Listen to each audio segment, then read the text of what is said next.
राधिका बरसाने वारी कीजे। राधे राधे। 10वां नागेश्वर ज्योतिर्लिंग बड़ौदा राज्य में गोमती द्वारका से 12 या 13 किलोमीटर की दूरी पर स्थित है। इस स्थान को दारुका वन भी कहते हैं। यह स्थान द्वारका के पास है, इसलिए कई लोग इसे द्वारका वन भी कहते हैं। कई विद्वान हैदराबाद के निकट औड़ा ग्राम में स्थित शिवलिंग को नागेश्वर शिवलिंग मानते हैं और कई विद्वान अल्मोड़ा से 17 मील की दूरी पर जागेश्वर ज्योतिर्लिंग को नागेश्वर ज्योतिर्लिंग मानते हैं।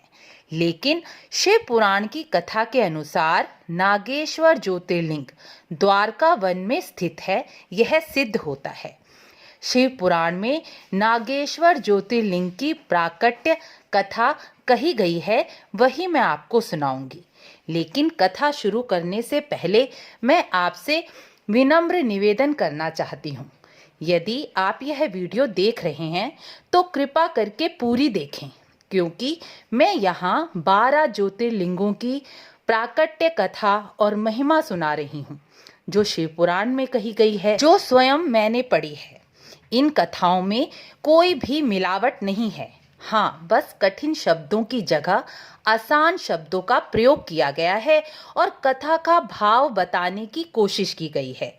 हम यदि किसी धर्म शास्त्र या पुराणों की कथा सुनते हैं तो उसे अधूरा नहीं छोड़ना चाहिए।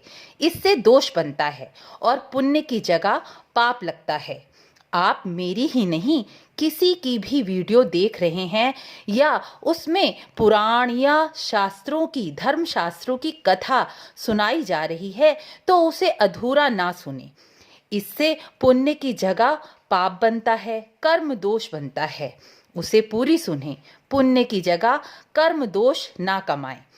यदि समय नहीं है तो ना देखें। मेरी वीडियो मनोरंजन के लिए नहीं, बल्कि धर्मशास्त्रों और पुराणों में जो भगवान की महिमा, उनका गुणगान कहा गया है, उसे जानने के लिए है। यदि हम भी धर्मशास्त्रों और पुराणों के जरिए भगवान के रूपों और गुणों को नहीं जानेंगे तो अपनी आने वाली संतान को क्या बताएंगे। बस मुझे इतना ही कहना था। शिव पुराण के अनुसार नागेश्वर ज्योतिर्लिंग का प्राकट्य क्यों हुआ, यह अब कथा प्रारंभ करते हैं। एक समय दारुका नाम की राक्षसी ने मां पार्वती की तपस्या करके उनसे वरदान प्राप्त किया। वरदान प्राप्त करने के बाद वह निर्भय और घमंड से भर गई। इसी बल के कारण उसका पति भी अपने बल का गलत उपयोग करके साधु संतों का संहार करने लगा और यज्ञ और धर्म का नाश का कार्य करने लगा। पश्चिम समुद्र के तट पर एक वन था जो सभी प्रकार की सुख समृद्धि से भरा हुआ था। मां पार्वती ने उस वन की देखरेख का भार दारुका को सौंप रखा था, इसलिए दारुका जहां जाती वह वन को भी ले जाती। दारुका अपने पति के साथ उस वन में इच्छा अनुसार घूमती थी और सबको अपना भय और डर दिखाती। अक्सर दुनिया में भी आपने यह देखा होगा कि जब भी किसी को उच्च पद या बल या धन मिल जाता है तो वह भी सबको अपना भय दिखाने लगता है। घमंड में आकर वह भूल जाता है कि यह बल, पद या धन कहाँ से आया, इसके मूल में क्या था। यही बात दारुका भूल गई थी। उसके अत्याचार से दुखी वन की प्रजा ने औरव ऋषि के पास जाकर अपना दुख सुनाया तो औरव ऋषि ने अपने पास आए हुए शरणागतों की रक्षा के लिए राक्षसों को श्राप दे दिया कि आगे से जो भी राक्षस प्राणियों की हिंसा करेगा या यज्ञ का नाश करेगा तो वह उसी क्षण अपने प्राणों से हाथ धो बैठेगा। जब देवताओं को इस बात की सूचना मिली तो उन्होंने राक्षसों पर चढ़ाई कर दी। यह देखकर राक्षस भी घबरा गए, क्योंकि यदि वह लड़ाई में देवताओं को मारते हैं तो मुनि के श्राप के कारण वह स्वयं मारे जाएंगे, और नहीं मारते तो देवताओं से हार जाएंगे और भूखे मर जाएंगे। यह देखकर दारुका राक्षसी सभी राक्षसों से बोली, मैं मां पार्वती के वरदान से इस वन को कहीं भी ले जा सकती हूँ। इसलिए वह सभी राक्षसों को वन में इकट्ठा कर समुद्र में जाकर जा बसी। अब राक्षस समुद्र में उत्पात मचाने लगे, समुद्र के जीवों को पीड़ा देने लगे। बुरा व्यक्ति जहां जाता है वहां बुराई ही फैलाता है। अब समुद्र के जीव राक्षसों से भयभीत रहने लगे। एक समय कुछ नावें समुद्र से गुजर रही थीं। राक्षसों ने नाव में बैठे मनुष्यों को पकड़ लिया और बंदी बना लिया। उनमें से सुप्रिय नाम का एक वैश्य था, जो बड़ा ही धार्मिक और शिव भक्त था। वह शिव पूजन किए बगैर जल भी ग्रहण नहीं करता था। उसने अपने साथ कई मनुष्यों को शिव भक्ति में लगा दिया था। वह उस स्थिति में भी निरंतर शिव नाम का जप करता, भगवान शिव की स्तुति गाता, चाहे मनुष्य की स्थिति कितनी भी कष्टप्रद क्यों ना हो। यदि मनुष्य भगवान के नाम का सहारा ले तो वह अपने सभी कष्टों को निश्चित ही मुक्त और नष्ट कर सकता है। लेकिन कलयुग का मनुष्य स्थिर नहीं है। जहां भी मुश्किल या कष्ट का समय आया तो वह जगह जगह भटकने लगता है और इसी से उसका विश्वास और श्रद्धा भी बढ़ जाती है, और विश्वास और श्रद्धा कमजोर होने पर उसे फल नहीं मिल पाता। लेकिन शिव भक्त सुप्रिय ने इस कठिन स्थिति में भी शिव नाम का जप नहीं छोड़ा। यह देखकर दारुका के पति दारुक ने उसे धमकाया और मारने के लिए दौड़ा। तभी भगवान शिव चारों द्वार वाले सुंदर मंदिर के साथ वहां प्रकट हो गए। उस मंदिर के मध्य भाग में अद्भुत ज्योतिर्लिंग विराजमान था, जो शिव परिवार सहित था।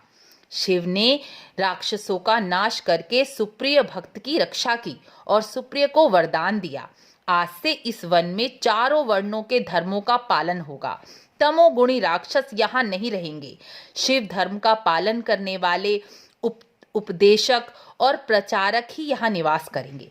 यह देखकर दारुका राक्षसी ने माँ पार्वती की स्तुति की तब माँ पार्वती प्रकट होकर बोली, तुझे क्या चाहिए? तब दारुका ने कहा, मैं आपकी भक्त हूँ, आप मेरे वंश की रक्षा कीजिए। तब माँ पार्वती भगवान शिव से बोली, हे नाथ, आपका यह वरदान कलयुग के अंत में सत्य होगा। तब तक तामसी सृष्टि भी यहाँ रहे, ऐसी मेरी प्रार्थना है, क्योंकि दारुका मेरी भक्त है और मैं आपकी हूँ। इसलिए मेरी शरण में आए हुए शरणागत की रक्षा आपको भी करनी चाहिए। दारुका मेरी भक्त है, इसलिए सभी राक्षसों पर इसी का शासन होगा। यह भी इसी वन में रहे, ऐसी मेरी इच्छा है।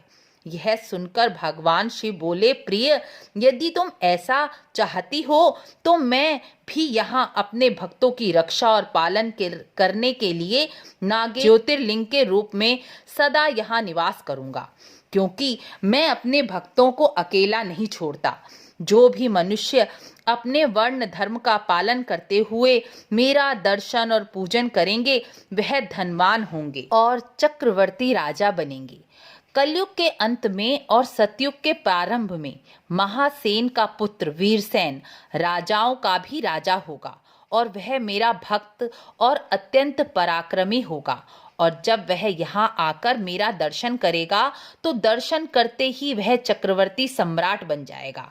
इस प्रकार भगवान शिव नागेश्वर ज्योतिर्लिंग के रूप में सदा सदा के लिए यहाँ स्थित हो गए, और माँ पार्वती उसी ज्योतिर्लिंग में नागेश्वरी के रूप में स्थित हो गईं। नागेश्वर ज्योतिर्लिंग पर चांदी के नाग नागिन का जोड़ा चढ़ाने का बहुत अधिक महत्व बताया गया है। जो मनुष्य काल सर्प दोष की पूजा नहीं करा पाते, वह यदि नागेश्वर ज्योतिर्लिंग में चांदी का नाग नागिन का जोड़ा चढ़ाते हैं तो वह काल सर्प के दोष का शमन उनका तत्काल ही हो जाता है। साथ ही माँ पार्वती सहित भगवान शिव की प्रसन्नता भी प्राप्त करते हैं। नागेश्वर ज्योतिर्लिंग के दर्शन से व्यक्ति धन और संपदा प्राप्त करता है। इस महात्म्य कथा को सुनने से भी मनोरथ सिद्ध हो जाते हैं।